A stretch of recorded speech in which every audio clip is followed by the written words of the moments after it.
கிறிஸ்துவுக்குள்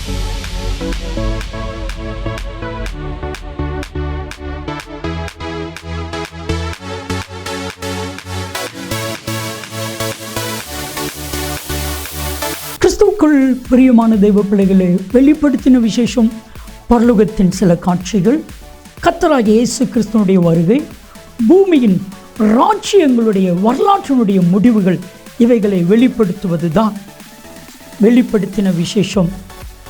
இதனுடைய ஆசிரியர் அப்போஸ்தலனாகிய யோவான் பத்மத்துவில் சிறை கைதியாக இருக்கும் பொழுது கிரேக்க மொழியிலே எழுதப்பட்டது. பெரும்பாலும் அடையாள மொழிகளிலே எழுதப்பட்ட இந்த புத்தகம் மதிப்பிற்குரிய டாக்டர் ரெவரண்ட் பால்ராஜ் அதிசயமணி அவர்கள் மூலமாக நமக்கு டிராஸ்டிவின் மக்களுக்கு இது போதிக்கப்படுகிறது. தெய்வ மனிதர், தெய்வனால் பரிசுத்த ஆவியானவரால் வல்லமையாய் பயன்படுத்தப்படுகிற இவர்கள் கருக்கலான சத்தியங்களையும் ஆழமான உண்மைகளையும் மறைவான மறைப்பொருட்களையும் வெளிப்படுத்தி நமக்கு சொல்லி புரியக்கூடிய நல்ல தெய்வ மனிதர். தொடர்ந்து பாருங்கள். கர்த்தர் அன்பு பால்ராஜ் அவர்களை வல்லமையாய் பயன்படுத்தி வருகிறார். இந்த வெளிப்படுத்தின விசேஷம் உங்களுக்கு மிகுந்த பிரயோஜனமாக இருக்கும். கர்த்தர் உங்களை ஆசீர்வதிப்பார். ஆண்டவருடைய பிரசன்னத்திலே மீண்டுமாக உங்களை சந்திக்கும் பொழுது சந்தோஷம் அடைகிறேன்.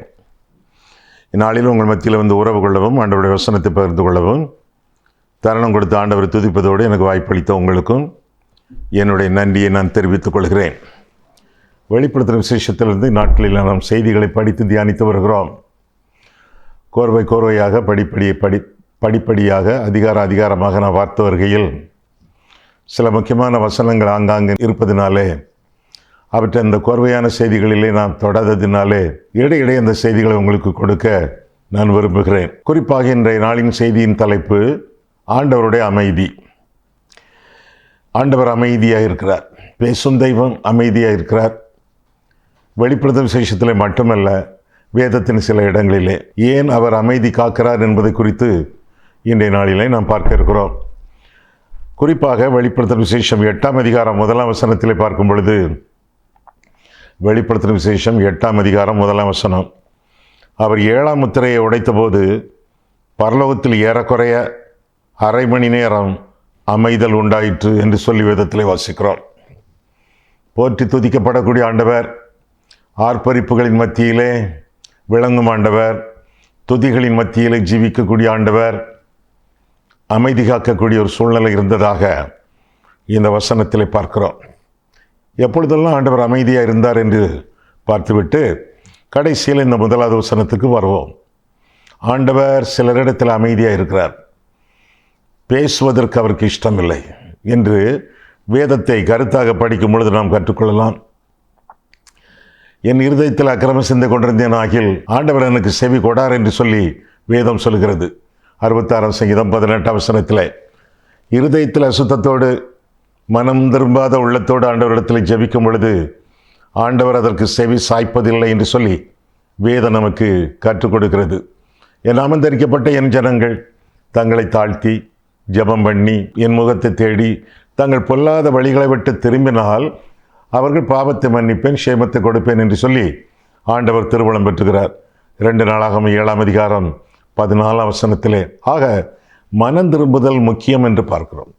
மனம் திரும்பவில்லை என்றால் அந்த ஆளிடத்தில் அதிகமாக ஆண்டவர் போராடியும் திரும்ப அந்த ஆள் செவி கொடுக்கவில்லை என்றால் நிச்சயமாக ஆண்டவர் அந்த ஆளிடத்தில் தொடர்பு கொள்ள விரும்பவில்லை என்று வேதத்தில் இருந்து அறியலாம். ஒரு உதாரணம், ஆண்டவரோடு கூட 2 பேர் சிலுவையில் அறையப்பட்டிருந்தார்கள். 2 கள்ளர்கள்.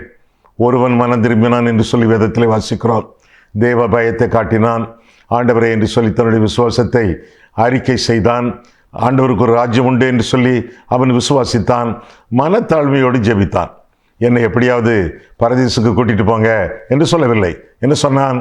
தன்னுடைய பாவ நிலைமையை, அவல நிலைமையை உணர்ந்து, ஆண்டவரே உம்முடைய ராஜ்யத்தில் வரும் பொழுது அடியனை நினைத்தரணும் என்று தான் சொன்னானே ஒழிய கூட்டிட்டு போங்க என்று சொல்லவில்லை. அப்பேற்பட்ட அளவிலே ஒரு மனத்தாழ்மையோடு ஜெபித்த ஒரு மனுஷன், அவனுக்கு ஆண்டவர் செவி கொடுத்தார் என்று வேதத்தில் வாசிக்கிறோம்.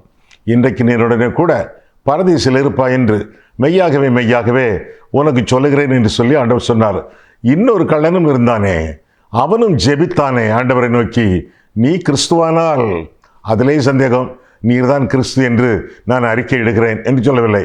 நீ கிறிஸ்துவானால் உன்னையும் எங்களையும் ரட்சித்துக்கொள் என்று அவன் ஜெபிக்கிறான்.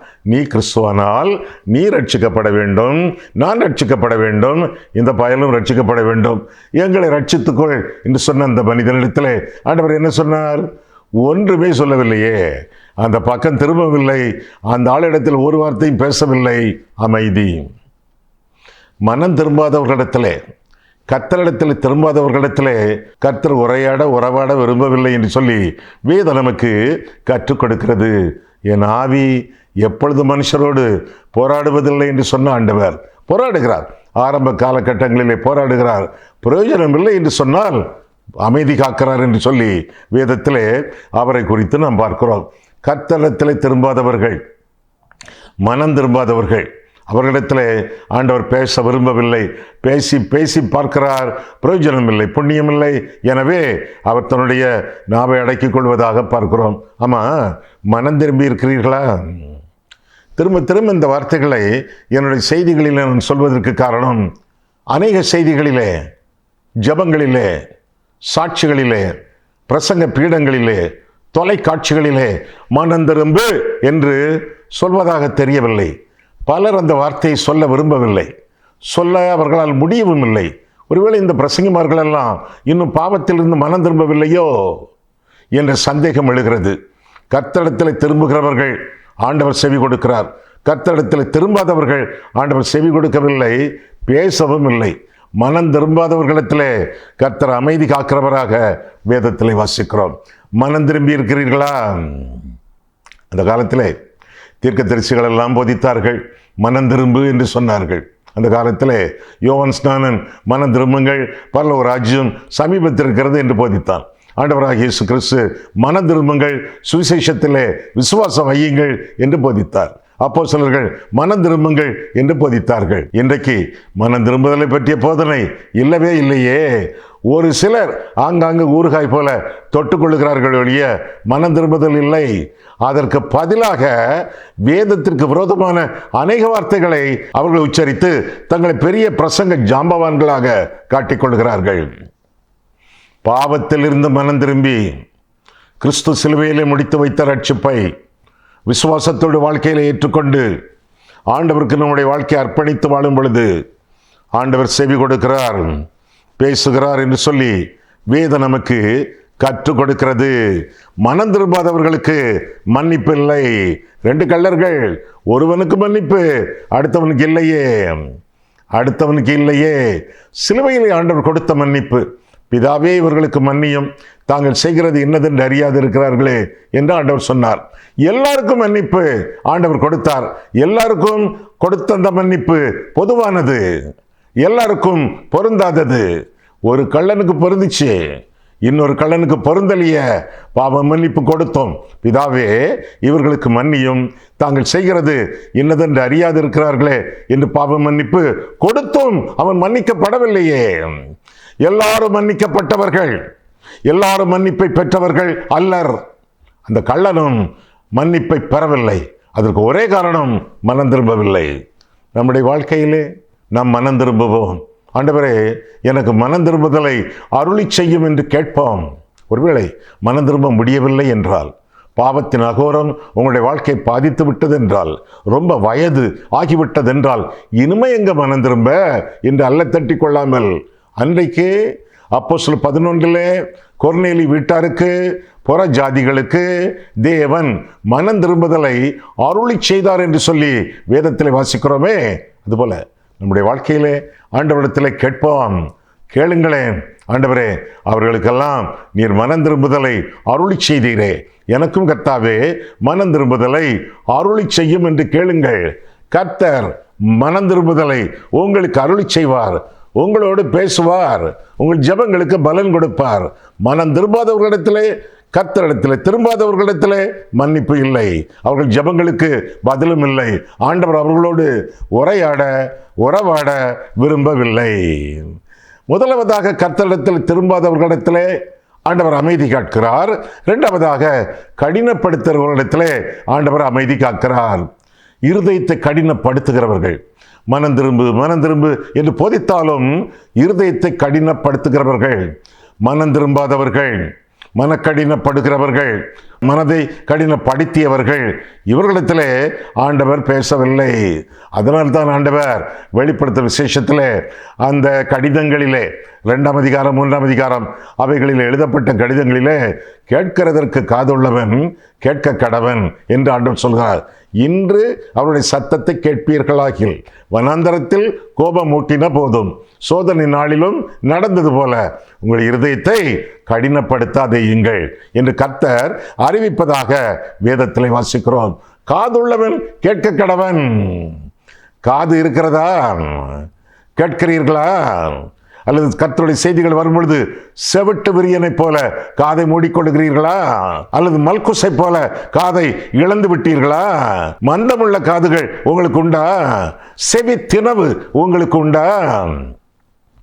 கேட்கிறதற்கு காதுள்ளவன் கேட்க கடவன். ஆண்டவர் சொல்லக்கூடிய செய்திகளை கேட்க வேண்டும், கேட்டு மனம் திரும்ப வேண்டும்.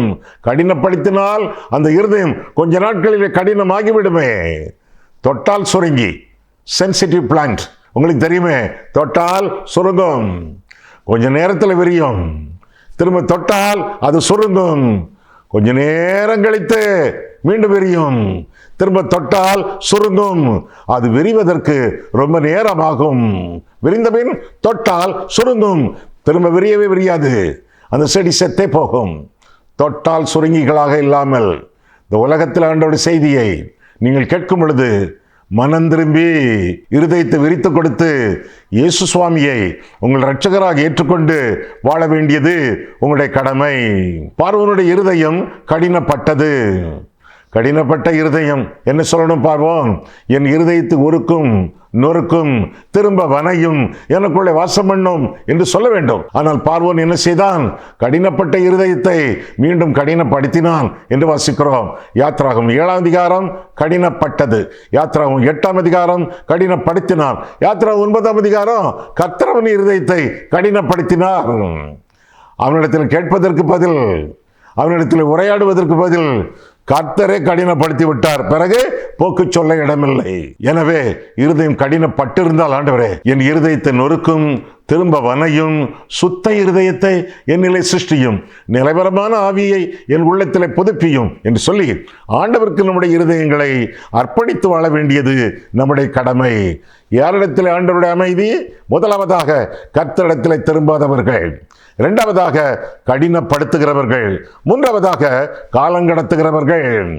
இப்பொழுதல்ல, இன்றைக்கல்ல, இன்னொரு நாள் பார்த்து கொள்ளலாம், வருங்காலத்தில் பார்த்து கொள்ளலாம்.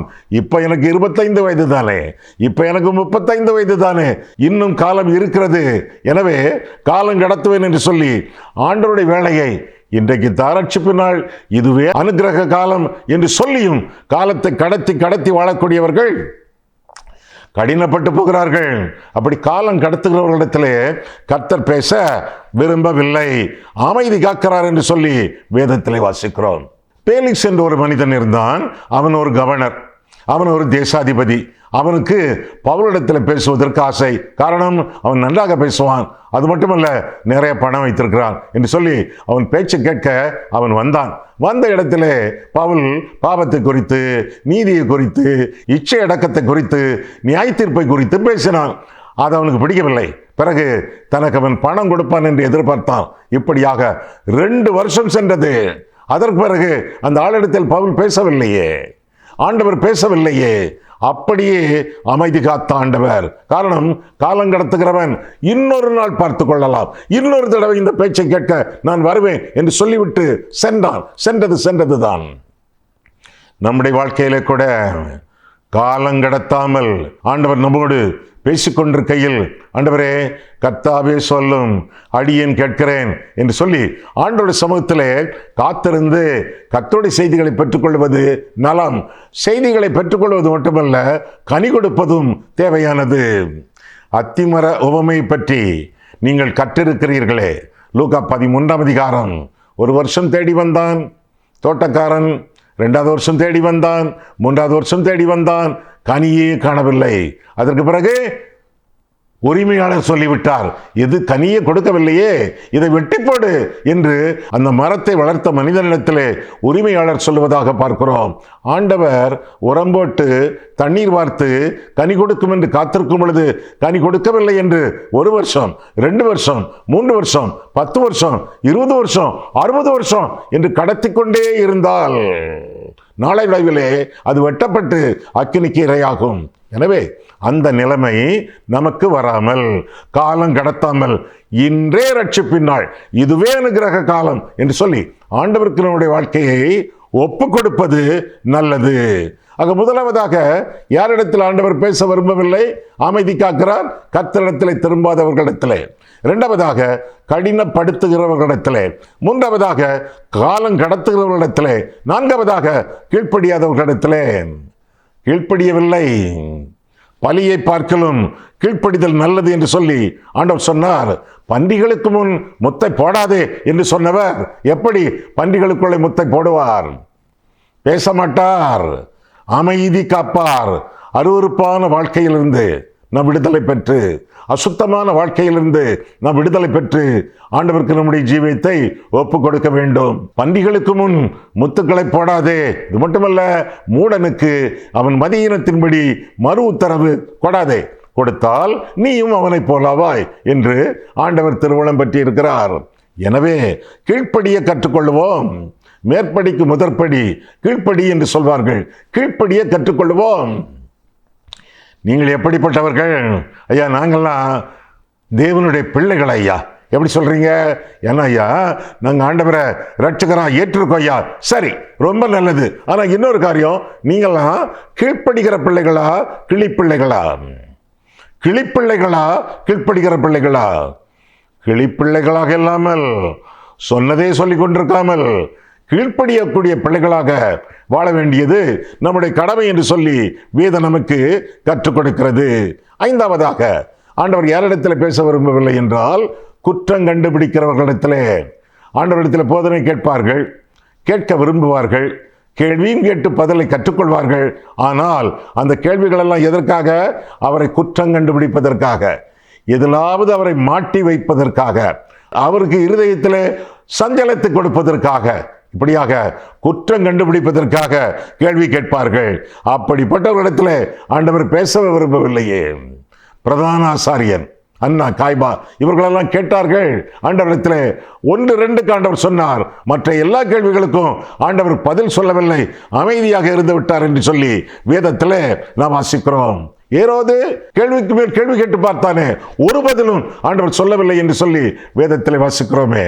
பிலாத்து கேட்ட சில கேள்விகளுக்கு ஆண்டவர் பதில் சொன்னார். என்ன? அவன் ஒரு அரசாங்க அதிகாரி, சொல்ல வேண்டியது கடமை. அவர் சொற்களிலே உண்மைகள் இருக்கும், சத்தியம் இருக்கும். பின்ன நம்மெல்லாம் அவரை பின்பற்றக்கூடிய அளவிலே போதனைகள் இருக்கும். கேள்விக்கு மேல் கேள்வி கேட்டுக்கொண்டு வந்தானே ஒழிய அவர் சொன்ன பதில்களுக்கு தன்னுடைய வாழ்க்கையை அர்ப்பணிக்கவில்லை. யாரு?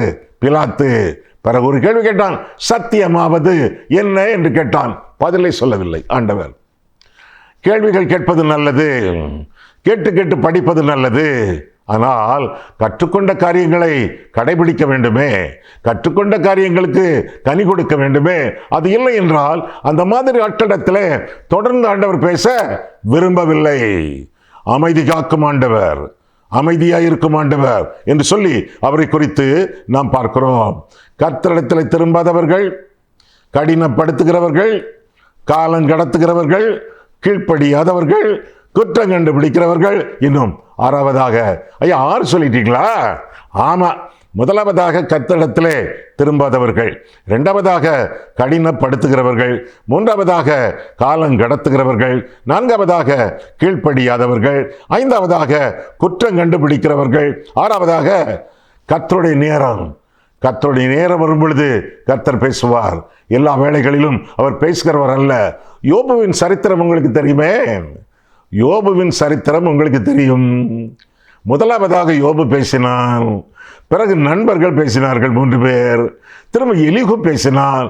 எல்லாரும் பேசி ஓய்ந்த பிறகு தெய்வம் பேசினார் என்று சொல்லி வேதத்தில் வாசிக்கிறோம். அவருக்கென்று ஒரு நேரம் உண்டு, அதற்கு ஒரு காரணம் உண்டு. இன்னும் என் வேலை வரவில்லை என்று சொன்ன ஆண்டவர், சொல்லுகிற ஆண்டவர், அவருடைய வேளையிலே அவர் பேசுவார், வாய் திறப்பார், செய்ய வேண்டிய காரியங்களை அவர் செய்வார். 430 வருஷங்கள் இஸ்ரவேல் ஜனங்கள் எகிப்திலே அடிமைகளாக இருந்தார்கள்.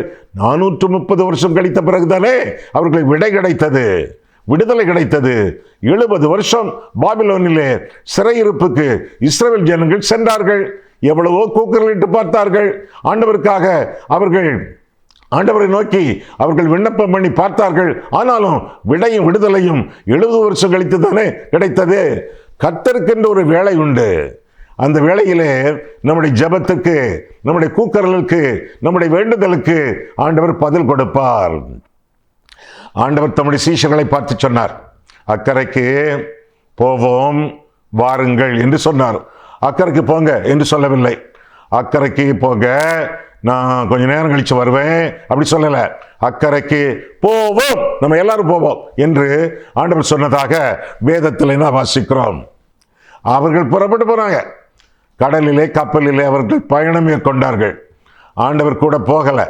அவர் பக்கத்தில் இருந்து ஒரு மலையில் ஏறி அங்கே ஜெபிப்பதற்காக சென்றார். இவங்க போனாங்களா, பாதி கடல் வந்தாங்களா, கடல் குமுறியது, காற்று அடித்தது, கப்பல் திண்டாடியது, செத்தோம் என்றுதான் அவர்கள் எண்ணினார்கள். அரற்றினார்கள், அலறினார்கள், கூக்குரலிட்டார்கள். கடல் கொந்தளிப்பது போல அவர்கள் இருதயங்களும் கொந்தளித்தன. கூப்பிட்டு கூப்பிட்டு பார்த்தாங்க, உதவியே கிடைக்கல. யாரும் முன் வரல, யாரும் தென்படவும் இல்லை. அப்படி இருக்கும்போது 4வது ஜாமத்திலே ஆண்டவர் கடலின் மேல் நடந்து வந்தார்கள் என்று சொல்லி வேதத்திலே வாசிக்கிறோம். 4வது ஜாமத்திலே இஸ்ரவேல் ஜனங்களுக்கு இரவு 4 ஜாமங்களாக, 4 வாட்சஸ், 4 ஜாமங்களாக பிரிக்கப்பட்டிருக்கின்றன. இரவு 6 மணியிலிருந்து 9 மணி வரை 1வது ஜாமம், 9 மணியிலிருந்து 12 மணி வரை 2வது ஜாமம், 12 மணியிலிருந்து 3 மணி வரை 3வது ஜாமம், 3 மணியிலிருந்து 6 மணி வரை 4வது ஜாமம். 4 ஜாமங்களாக பிரிக்கப்பட்டிருக்கின்றன. 4 ஜாமங்களும் அவர்கள் கூப்பிட்டார்கள், கூக்குரலிட்டார்கள். ஆண்டவருடைய சமூகத்திலிருந்து பதில் எப்பொழுது வந்தது, விடை எப்பொழுது வந்தது, உதவி எப்பொழுது வந்தது? 4வது ஜாமத்திலே ஆண்டவர் கடலின் மேல் நடந்து வந்தார் என்று சொல்லி வேதத்திலே வாசிக்கிறோம். 1வது ஜாமத்தில் வரவில்லை, 2வது ஜாமத்தில் வரவில்லை, 3வது ஜாமத்தில் வரவில்லை. 4வது ஜாமத்தின் மேல், கடலின் மேல் கர்த்தர் நடந்து வந்தார். பேதுரு, நீ எதை நினைத்து பயப்படுகிறாய்? கடல். யோவான், நீ எதை நினைத்து பயப்படுகிறாய்? அலை. நாத்தான்வேல், நீ எதை நினைத்து பயப்படுகிறாய்? கடல் அலைகள். நீ எதை நினைத்து பயப்படுகிறாயோ, கடல், தண்ணீர், அலை, இதை நினைத்து தானே பயப்படுகிறாய். நீ எதை நினைத்து பயப்படுகிறாயோ அது என் காலடியில் இருக்கிறது. I am in control. Your security is with me.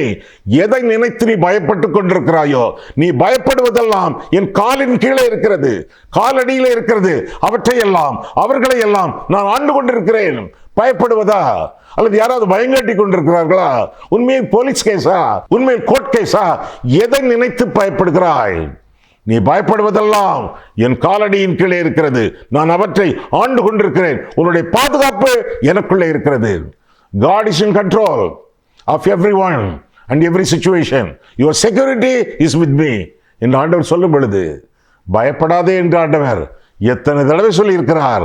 அந்த ஆண்டவர் உங்களை தகுந்த வேளையிலே வந்து பாதுகாத்துக் கொள்வார் என்று சொல்லி வேதத்திலே வாசிக்கிறோம். என்ன? ஆண்டவரிடத்தில் ஜெபிக்கும் பொழுது 1, உடனடியாக பதில் தருகிறார். 2, படிப்படியாக பதில் தருகிறார். 3, ஆண்டவர் சித்தமான வேளையிலே தருகிறார். ஏன் ஆண்டவருடைய அமைதி? ஆண்டவருடைய வேலை. ஆண்டவருடைய வேலைக்காக காத்திருந்து கற்றுக்கொள்ள வேண்டியது நம்முடைய கடமை என்று சொல்லி வேதம் நமக்கு அறிவிக்கிறது. ஆக இதுவரை 6 காரியங்களை பார்த்தோமே. ஆண்டவர் ஏன் அமைதியாக இருக்கிறார் என்று சொல்லி. 1, முதலாவதாக கர்த்தரிடத்தில் திரும்பாதவர்களிடத்திலே. 2, கடினப்படுத்துகிறவர்களிடத்திலே. 3, காலம் கடத்துகிறவர்களிடத்திலே. 4, கீழ்ப்படியாதவர்களிடத்திலே. 5, குற்றம் கண்டுபிடிக்கிறவர்களிடத்திலே. 6, கர்த்தருடைய நேரம் வரும் வரை ஆண்டவர் காத்திருப்பதாக வேதத்திலே நாம் வாசிக்கிறோம். அமைதியாக ஆண்டவர் இருக்கிறார், பேசவில்லை. காரணம், பேச விரும்பவில்லை. இன்னொரு காரணம்தான் நாம் இன்றைக்கு வாசித்த காரணம். வெளிப்படுத்தும் விசேஷம் 8ஆம் அதிகாரம் முதல் வசனம், அவர் 7ஆம் முத்திரையை உடைத்தபோது பரலோகத்தில் ஏறக்குறைய அரை மணி நேரமளவும் அமைதல் உண்டாயிற்று என்று சொல்லி வாசிக்கிறோம். இதுவரை பல காரியங்கள் மக்களுக்கு சொல்லப்பட்டிருக்கின்றன. இனி நியாய தீர்ப்பு ஆரம்பமாக போகிறது. கடைசி நியாய தீர்ப்பு, இடையிடையே சில நியாய தீர்ப்புகள் நடந்தன. இப்பொழுது இறுதி நியாய தீர்ப்பு, கடைசி நியாய தீர்ப்பு ஆரம்பமாக போகிறது. அந்த நியாய தீர்ப்புக்கு முன்பு அரை மணி நேரம் அமைதல். எதற்காக அமைதல்? நியாய தீர்ப்பு ஆரம்பமாக போகிறது. ஒருவேளை உங்களுடைய வாழ்க்கையிலே, உங்களிடத்திலே பல வேளைகளிலே, பல நேரங்களிலே, பல நாட்களாக ஆண்டவர் சில காரியங்களை பேசிக்கொண்டே இருக்கிறார். செவி மடுக்கவில்லை என்றால் நியாய தீர்ப்பு ஆரம்பமாகிவிடும் என்பதை அறிந்து கொள்ள வேண்டும். என்னென்ன பேசிக்கொண்டே இருக்கிறார்? கர்த்தரோடு நீங்கள் ஒப்புரவாக வேண்டும், மற்றவர்களோடு நீங்கள் ஒப்புரவாக வேண்டும், செய்த பாவங்களை அறிக்கை செய்ய வேண்டும், திருப்பி கொடுக்க வேண்டிய திருடிய காரியங்களை ஒப்படைக்க வேண்டும். ஏதாவது பொருட்களை திருடி இருக்கிறீர்களா? உங்கள் ஸ்கூலில், உங்கள் காலேஜில், உங்கள் சர்ச்சில், அடுத்தவர்கள் வீட்டிலிருந்து திருப்பி கொடுக்க வேண்டும். ஆண்டவர் அமைதியாக இருக்கிறார், நேரம் பார்த்து கொண்டே இருக்கிறார். கடைசி நியாய தீர்ப்புக்கு ஆயத்தமாக இந்த உலகத்திலே நாம் வாழ்ந்து கொண்டிருக்கிறோம். எனவே ஆண்டவர் அமைதியாக இருக்கிறார் என்றால் அந்த அமைதியை அல்ல தட்டாமல், அலட்சியம் பண்ணாமல், நியாய தீர்ப்பு நெருங்குகிறதோ என்று நினைத்து, ஏனென்றால் நியாய தீர்ப்புகள் கூட 3 வகைப்படும். ஒன்று, உடனடியான நியாய தீர்ப்பு. செய்த பாவத்திற்காக ஆக்சிடென்ட்களை சாகிறார்களே, உடனடியான நியாய தீர்ப்பு. இரண்டாவதாக படிப்படியான நியாய தீர்ப்பு.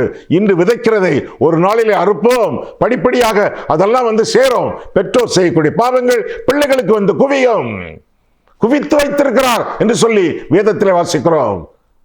மூன்றாவதாக கடைசி நியாய தீர்ப்பு. உடனடியான நியாய தீர்ப்பு, படிப்படியான நியாய தீர்ப்பு, கடைசி நியாய தீர்ப்பு.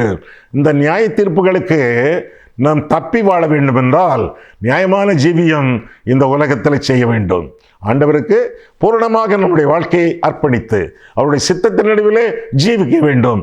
அமைதியான ஆண்டவர் நிச்சயமாக வாய் திறப்பார். யோபுவிலே அப்படி திறந்தாரே. ஏறக்குறைய 38 அதிகாரங்கள் பேசாத ஆண்டவர், எல்லாவற்றையும் கவனித்துக் கொண்டிருந்த ஆண்டவர் பேசினார். தவறுகளுக்கு தண்டனை கொடுக்க அவர் ஆயத்தமாக இருந்தார். அவர்கள் திருந்திய பொழுது ஆண்டவர் அவர்களுக்கு ஆசீர்வாதத்தை அருளி செய்தார் என்று சொல்லி வேதத்தில் வாசிக்கிறோம். எனவே கர்த்தர் நம்மிடத்தில் பேசாமல் இருக்கிறார். முன்னாலெல்லாம் பேசுவார் ஐயா, இப்ப பேசுற மாதிரி தெரியலையா? அப்போ உங்களுடைய வாழ்க்கை சீர்தூக்கி பார்த்து நியாய தீர்ப்புக்கு தப்பி வாழத்தக்கதாக ஆண்டோட சத்தத்தை கேட்கும் பொழுது, இப்ப கேட்டுக்கிட்டு இருக்கீங்களே, கேட்கும் பொழுது பாவத்திலிருந்து மனம் திரும்பி கிறிஸ்துவை இரட்சகராக ஏற்றுக்கொண்டு அவரோடு எப்பொழுதும் உறவாடி நீங்கள் வாழ வேண்டும். ஜெபம் நம் ஆண்டவரோடு பேசுவது, வேதம் ஆண்டவர் நம்மோடு பேசுவது. குறிப்பாக ஜெபத்திலும் வேதத்திலும் தரித்திருந்து ஆண்டவரோடு இனிமையான உரையாடல்களோடு நீங்கள் வாழ வேண்டியது உங்களுடைய கடமை. அப்பேற்பட்ட ஆசீர்வாதம் உங்களுக்கு சொந்தமாவதாக. ஆமேன். கண்களை மூடுவோம், கர்த்தரை பார்ப்போம். அன்புள்ள ஆண்டவரே, உம்முடைய வசனங்களை ஆராயவும் எங்கள் வாழ்க்கையை ஆராயவும் உம்முடைய சந்நிதியில் எங்களை வழிநடத்தினீர். அதற்காக ஸ்தோத்திர சுவாமி. நீர் பேசும் தெய்வம் ஆண்டவரே. நீர் எங்களிடத்தில் அமைதியாக இருக்க வேண்டாம் ஆண்டவரே. உம்முடைய பேச்சுக்களை நாங்கள் கேட்கும் பொழுது அதை ஆனந்தத்தோடும் ஆரோக்கியத்தோடும் ஏற்றுக்கொண்டு உம்முடைய ஆலோசனைகளுக்கு கீழ்ப்படிந்து உம்மை மகிமைப்படுத்தி உம்முடைய இருதயத்தை மகிழ்ச்சிப்படுத்தி நாங்கள் வாழத்தக்கதாக ஆண்டவரே நீர் எங்களை ஆசீர்வதியும். உம்முடைய வேதத்தை எங்களுக்கு இலவசமாக ஈவாக பரிசளித்தீரே. உம்முடைய வேதம், நீர் பேசிய பேச்சுக்கள், வேதத்தை அனுதினமும் தியானித்து ஆண்டவருக்கு மகிமையாக ஜீவிக்க எங்களுக்கு கிருபை செய்யும். வெறுமனே கிளிப்பிள்ளைகளாக வாழாமல் கீழ்ப்படுகிற பிள்ளைகளாக வாழத்தக்கதாக உம்முடைய சொல்லுக்கு கீழ்ப்படிந்து எப்பொழுது உம்மை மகிமைப்படுத்தி வாழ எங்களுக்கு உதவி செய்யும். இயேசு கிறிஸ்துவின் நாமத்தில் ஜெபிக்கிறோம் பிதாவே. ஆமேன்.